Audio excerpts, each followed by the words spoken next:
The minimalism movement has been around for a while and you're probably considering it at the back of your mind, but you're probably putting it off from resolution to resolution. Hey guys, this is Haifa. Welcome to 99% of Kodio, and this is why you should consider minimalism. So for you, it may be Aristotle or Mahatma Gandhi, but for me, this is the greatest man to ever walk the face of this earth. And I can't agree more with this quote. As I've got older, I've figured that the major actual luxuries of this life are the ability to reinvent yourself and a simple life. So a simple life can be defined from a ton of angles, but one that covers them all is just having not much going on in your life, and this cuts across relationships and the items that you have in your house. So try cutting down all that stuff and you'll see how much rejuvenation you'll give to your life. Unfortunately, many of us have been raised in a society that defines the purpose of life as accumulation. It has become so intense that we do it subconsciously. You're constantly running after having a lot, getting up to sense we need a third of all that. Then we're enslaved all over again. But this time by material. So when we don't have what the mind has set as happiness, our mental health starts to dwindle. But when minimalism sets in, it sets you free from pretty much all of that. And that's when your life support starts to beep all over again. The percentage of depression is caused by the thought of not being enough, and again, material and numbers. So if you don't have particular items, you start to feel less than you should. Or if you don't have a particular number of followers or friends, you start to feel like you're not fitting in, and then your mental health is messed with. When living a minimal life, you're okay with not having particular things and having few.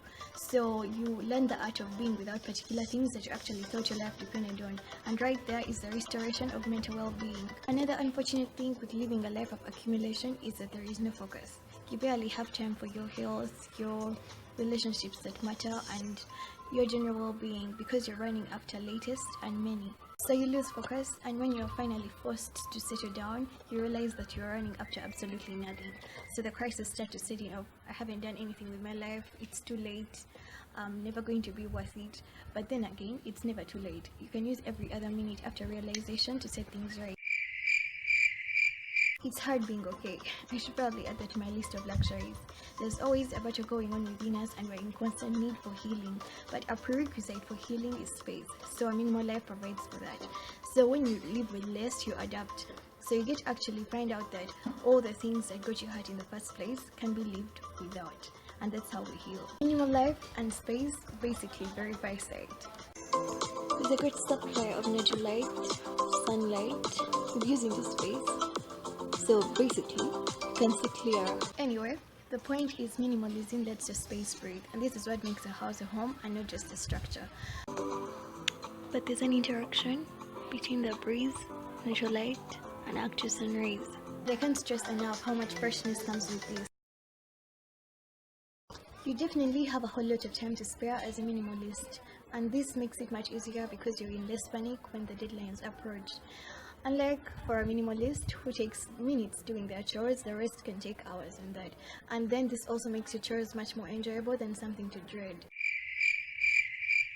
This is one of the greatest characters in humanity, if not the greatest.